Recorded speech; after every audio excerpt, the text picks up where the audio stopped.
Olá pessoal, seja muito bem-vindo aqui ao nosso LAC Concursos. Nós temos um tema da nossa aula de hoje, que é um tema muito importante, que vem caindo seguidamente aí em provas de atualidade e como tema de redação. Confere comigo o tema da aula de hoje. O nosso tema é a crise econômica na Argentina. Bom pessoal, vamos falar então um pouquinho sobre Los Hermanos, um país membro do Mercosul, o Mercado Comum do Cone Sul, e, portanto, lembrando para você que o Mercosul é o terceiro grande mercado consumidor de produtos brasileiros, atrás somente da China e dos Estados Unidos. E lembrando que o principal destino dentro do Mercosul é exatamente a Argentina. Então vamos lembrar, pessoal. Primeiro, você há de se recordar que a Argentina vive uma crise econômica, já não é de hoje. Entre as décadas de 1980 e a década de 1990, a China, como o Brasil, a Argentina, como o Brasil, viveu lá um cenário de uma crise beirando a hiperinflação, um elevado déficit público, que é quando o governo tem um gasto maior do que a sua receita, e também um elevado endividamento. Lembrando que o endividamento é o somatório do déficit acumulado. Ou seja, se eu gasto R$1.000 a mais por mês do que ganho, eu tenho um déficit mensal de R$1.000.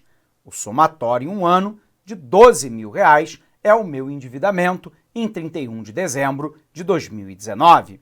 Portanto, a Argentina vive uma crise de déficit e uma crise de endividamento, dentro de um quadro muitas vezes marcado por baixo crescimento econômico. Pois bem, para solucionar parte dos problemas econômicos na década de 90, sobretudo o elevado déficit público e endividamento, o governo argentino emitiu uma série de papéis que são títulos da dívida pública federal da Argentina. Esses papéis, obviamente, terão que ser pagos no valor de face, mais uma taxa de juros que pode ser pré ou pós-fixada. Resultado, a Argentina, abre aspas, abriu mão, então, de emitir esses papéis em troca de ter uma capacidade de refinanciar a sua dívida de curto prazo. O problema é que essa dívida passa a vencer no médio e no longo prazo, o que acaba, se o país não fizer lá uma série de ajustes na sua economia, acaba pesando sobre o futuro do país. E foi mais ou menos isso que aconteceu de lá para cá. O endividamento argentino é um endividamento muito alto, o país tem um alto déficit público e uma alta taxa de endividamento, a inflação voltou a dar as caras por lá dentro desse nosso século XXI, e a gente pôde observar também que a situação política dentro da Argentina é altamente polarizada. De um lado, nós temos atualmente a senadora Cristina de Kirchner, que foi presidente do país, e o marido dela, Néstor Kirchner, também. Ele é de um grupo que nós chamamos de peronistas de esquerda dentro da Argentina, que foi muito criticado pelo então líder da oposição e atual presidente do país, Maurício Macri. Maurício Macri é mais conservador, de uma linha econômica liberal e neoliberal. Diante da incapacidade do governo Néstor Kirchner e Cristina Kirchner equacionar os principais problemas econômicos da Argentina, quais sejam o déficit alto, o endividamento alto, uma inflação que insiste em ser relativamente alta e um crescimento econômico não muito pujante e não realizado de maneira sustentada no longo prazo, nas eleições passadas, Maurício Macri se apresentou para a população argentina como a solução. Ele disse que em 4 anos colocaria a Argentina no eixo. Para isso, ele participaria lá de um processo de redução do papel do Estado na Argentina.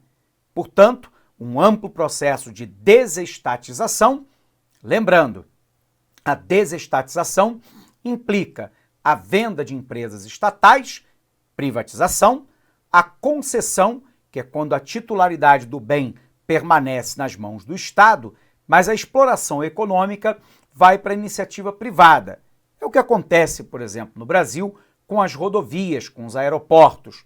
E, finalmente, a autorização para que a iniciativa privada atue em setores que antes eram controlados pelo setor público. A ideia de Macri era promover a redução do papel do Estado para tentar diminuir o gasto público e assim controlar o déficit e o endividamento. Para tentar promover o crescimento econômico, ele estava propondo um amplo processo de desestatização, portanto, de privatização, de concessão, de autorização, e, ao mesmo tempo, ele estava propondo lá uma reforma fiscal dentro do país, cortando severamente o gasto público e ampliando a tributação. Teoricamente, se o governo gasta menos e tributa mais, ele está gastando menos e arrecadando mais, e isso permite lhe sair da condição deficitária para um superávit.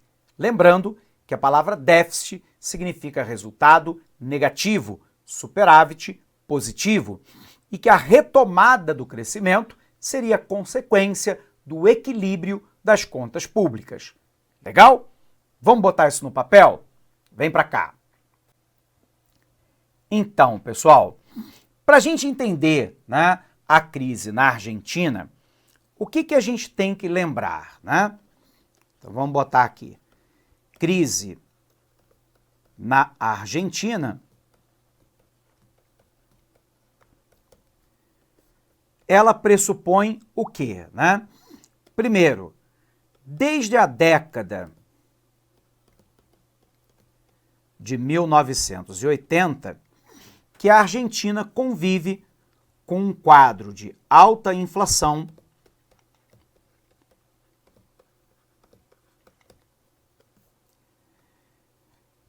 crescimento econômico não sustentado,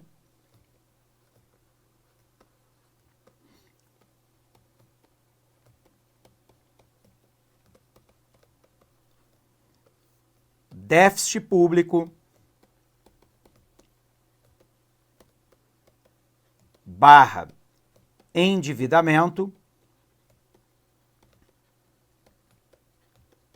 e, para completar, uma baixa reserva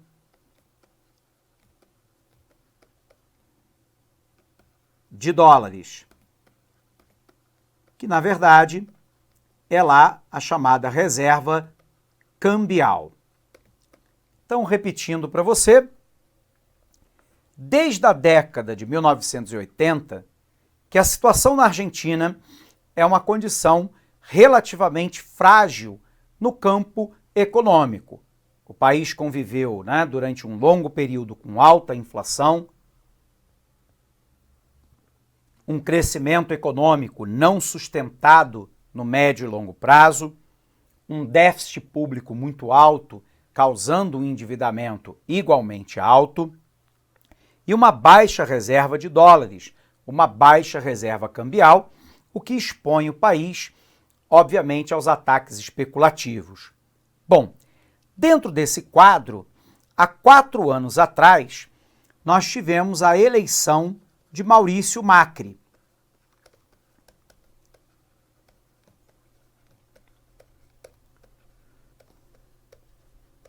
Maurício Macri, né, faz parte de um grupo conservador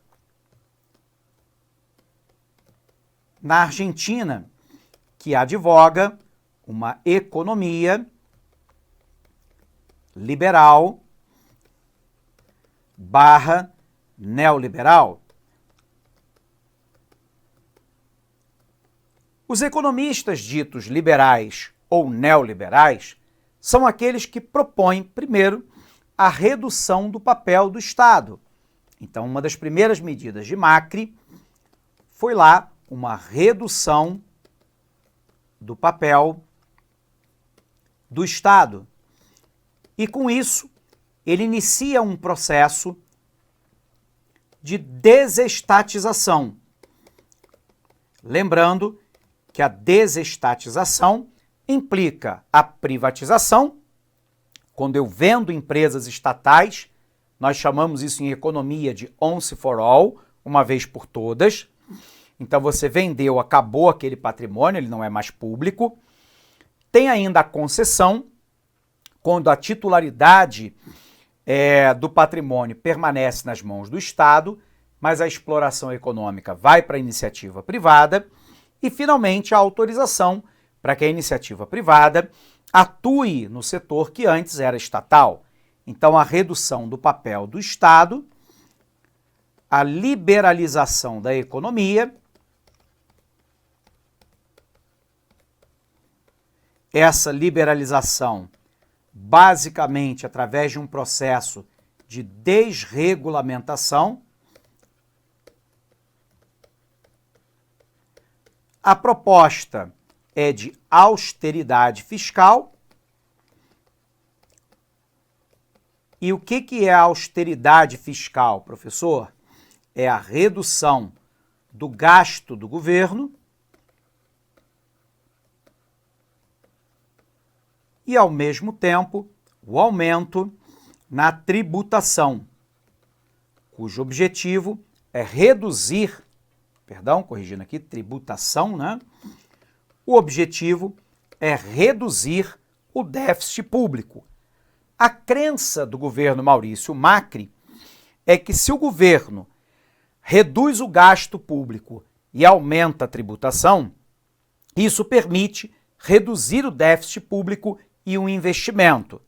Com isso, há a criação de um ambiente mais favorável para o investimento da empresa privada e também da empresa transnacional, já que, com menor déficit público e menor endividamento, o Estado estaria mais racional e, portanto, não oferecendo obstáculos ao crescimento futuro da economia.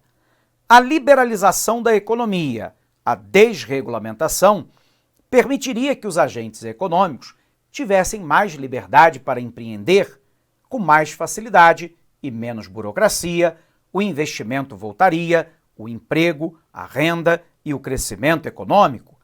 E a redução do papel do Estado com a desestatização permitiria que os recursos auferidos com a desestatização fossem aplicados na redução da dívida pública. Ao mesmo tempo, permitiria a retomada do investimento nessas empresas através do capital privado, gerando, portanto, emprego, renda, arrecadação tributária e crescimento econômico.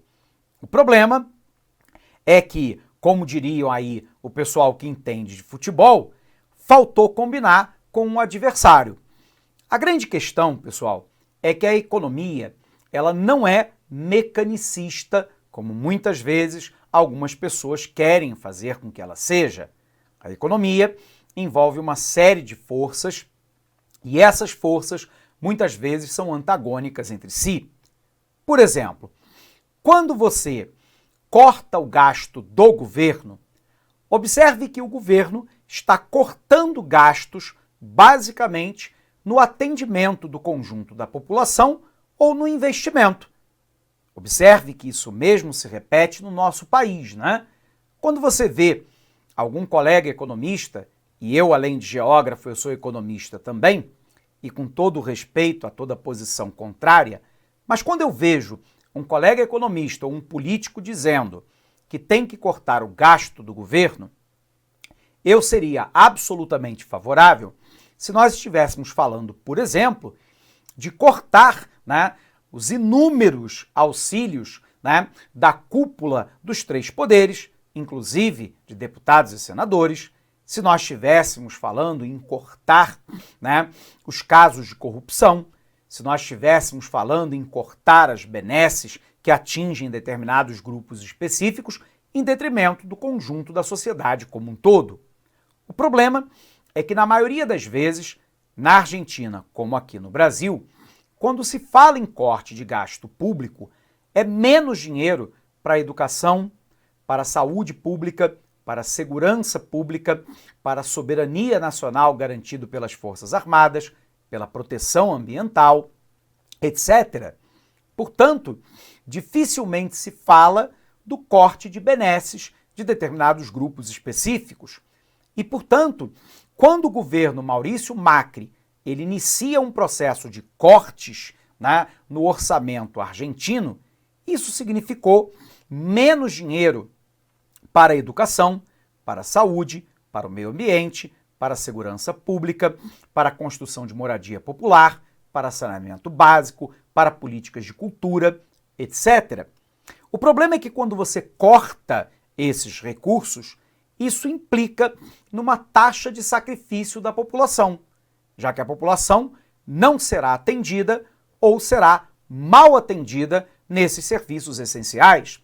E, portanto, a taxa de sacrifício da população é muito alta. Em paralelo a isso, o governo Maurício Macri aumenta a carga tributária, aumenta a tributação. Então, na verdade, ele está tirando dos dois lados, né?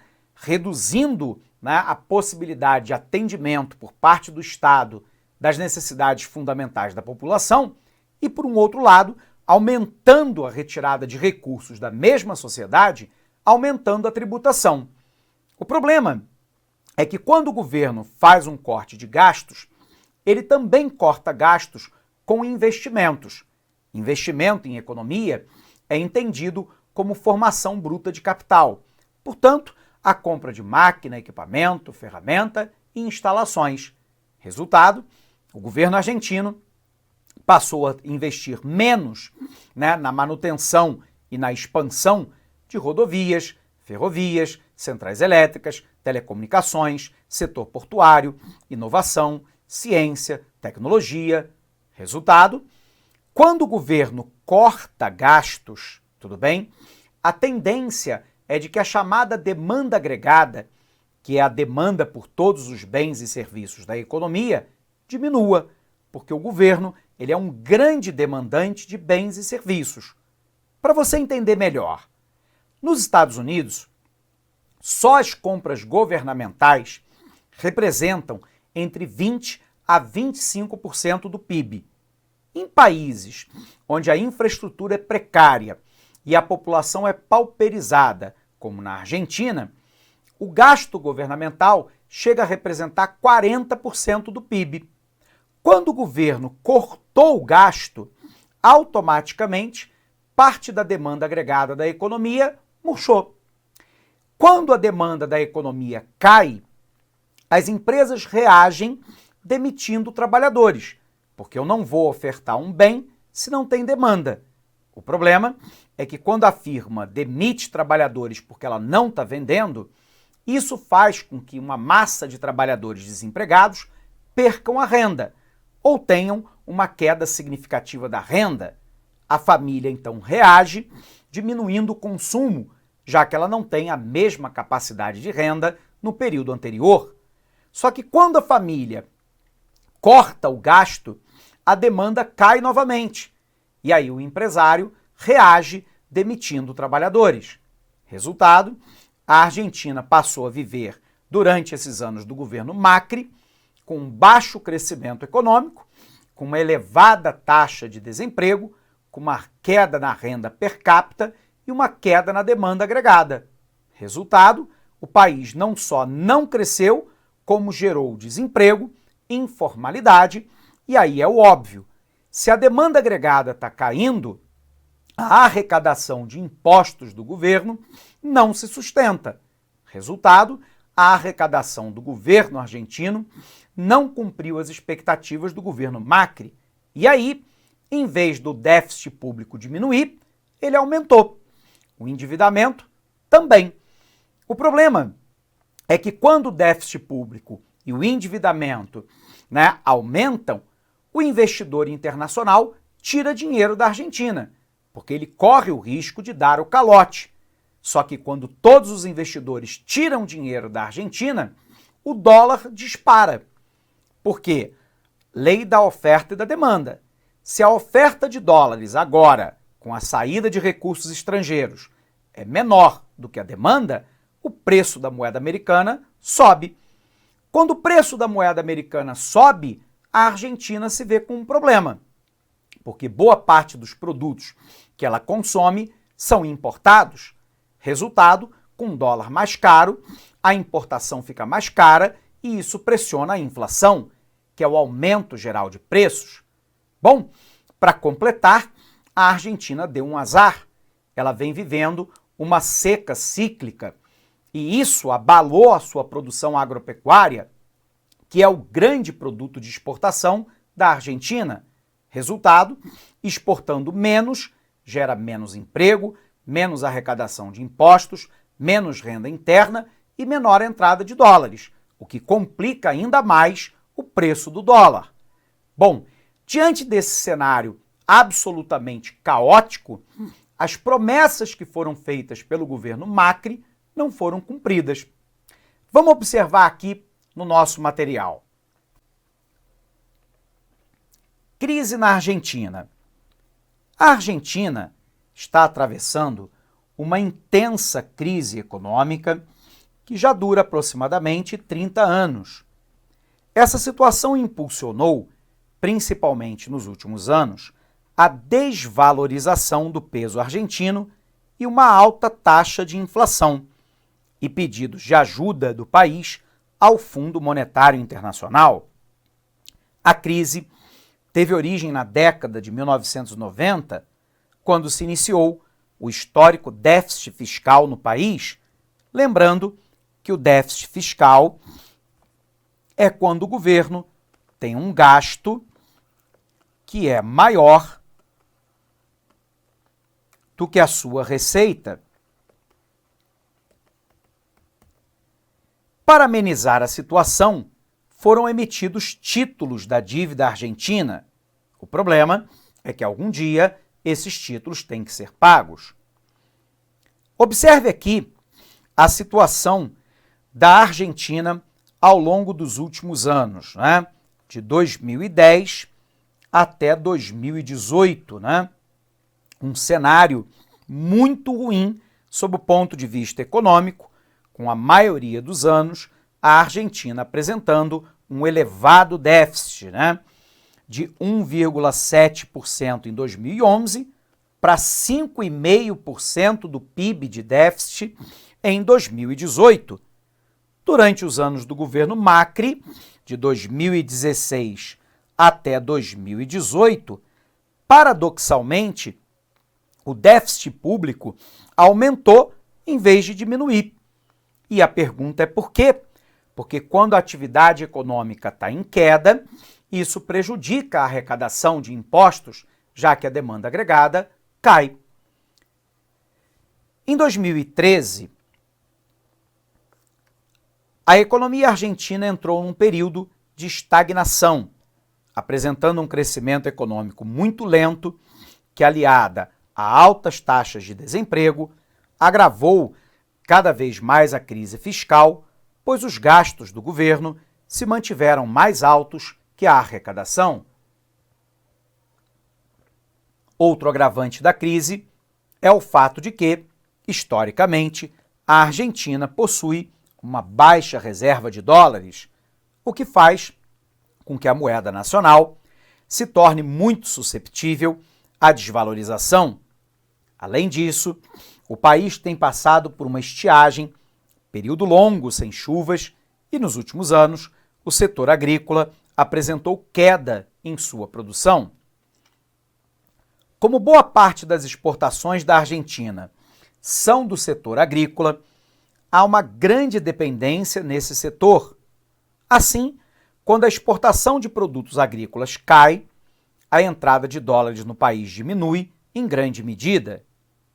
Em 2015, o presidente Maurício Macri assumiu o governo e, desde então, tem aplicado um plano de ajuste fiscal baseado nos cortes de gastos como uma tentativa de reduzir a dívida pública e alcançar o superávit primário. Para compreender os cortes que o governo argentino tem realizado, com o objetivo de combater a crise, precisamos entender no que consiste um ajuste fiscal. Ajuste fiscal é basicamente um corte de gastos do governo e o aumento de tributação. O governo argentino realizou o ajuste fiscal por meio do corte de subsídios, como o auxílio à energia elétrica, gás e transporte público, e da criação de um imposto direto sobre exportações e do corte de verbas ministeriais. O objetivo de Macri com essas medidas é reduzir a participação do Estado na economia, de forma a reduzir os gastos do governo e o déficit fiscal. Com esse dinheiro, o governo visa pagar a dívida pública argentina, freando seu crescimento ano após ano. O problema é que o corte de gastos traz uma alta taxa de sofrimento para a população e queda do PIB, o que acaba reduzindo a arrecadação. No caso argentino, a dívida pública já é tão grande que as agências de risco temem que o governo não consiga mais pagar, o que aumenta em muito o risco país, aumentando assim os juros que o governo precisa pagar a quem detém o título da dívida. Essa instabilidade econômica causa descrença na capacidade do governo de pagar a sua dívida, fazendo com que investidores internacionais vendam seus títulos da dívida argentina com medo de não receberem o valor que lhe é devido. Esse movimento é chamado de fuga de capitais, o que diminui ainda mais a disposição de dinheiro para o governo argentino poder fazer sua economia voltar a funcionar.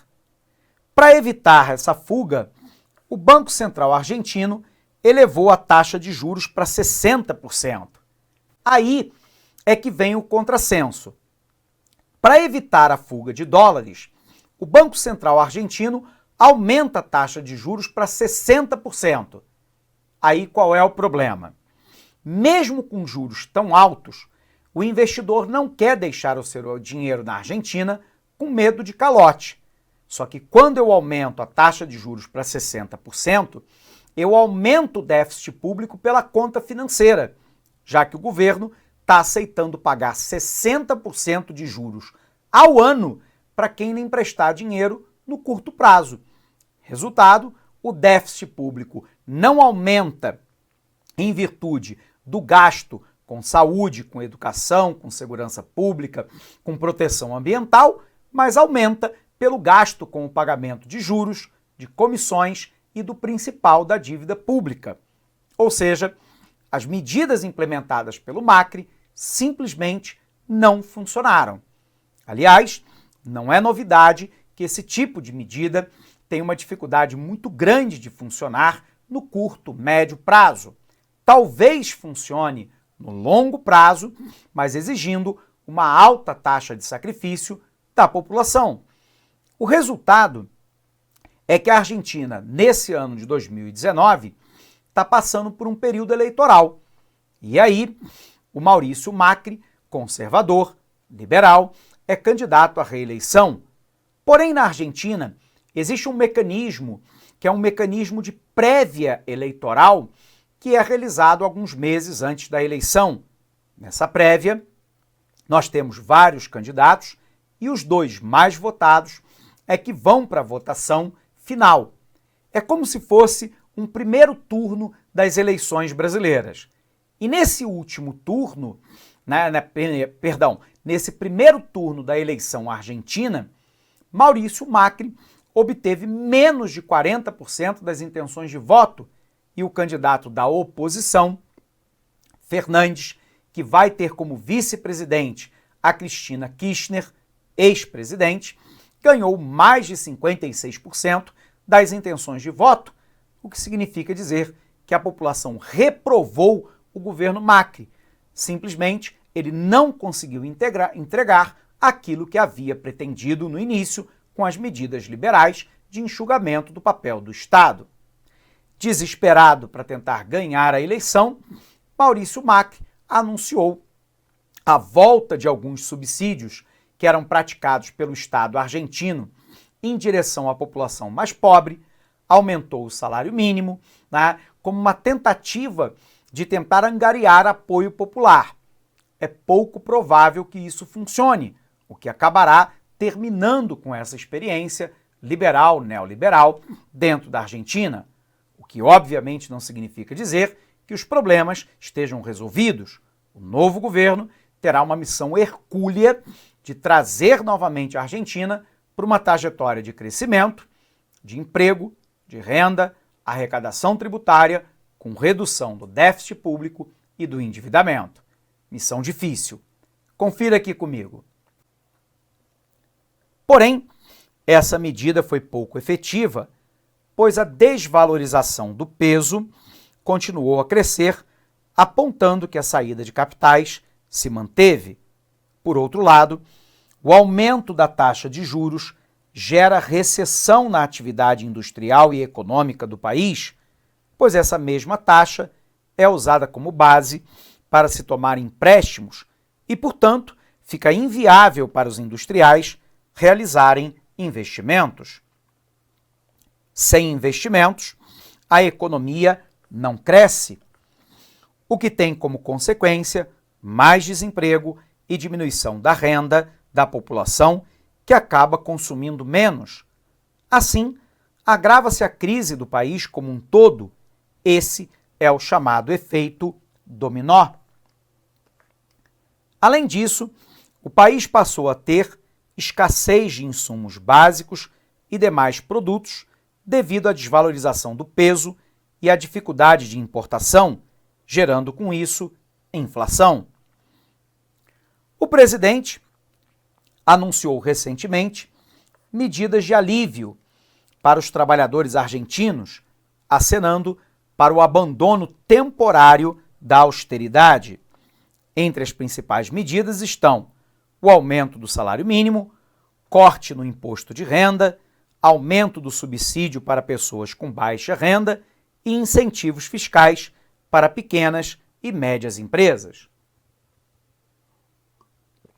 Observe aí que durante o governo Macri, a inflação se elevou. Durante o governo de Cristina Kirchner, a inflação historicamente alta, de 23% até mais ou menos 27,8%. Em 2016, a inflação já havia sido de 40%, fechou 2017 com 24%, voltou a aumentar em 2018 para 48% e deve fechar 2019 com mais de 48%, mostrando que, infelizmente, as medidas pretendidas por Maurício Macri não funcionaram sequer para controlar a inflação. Bom, pessoal, nós encerramos então esta aula por aqui. Um abraço imenso para você e bons estudos. Clique like.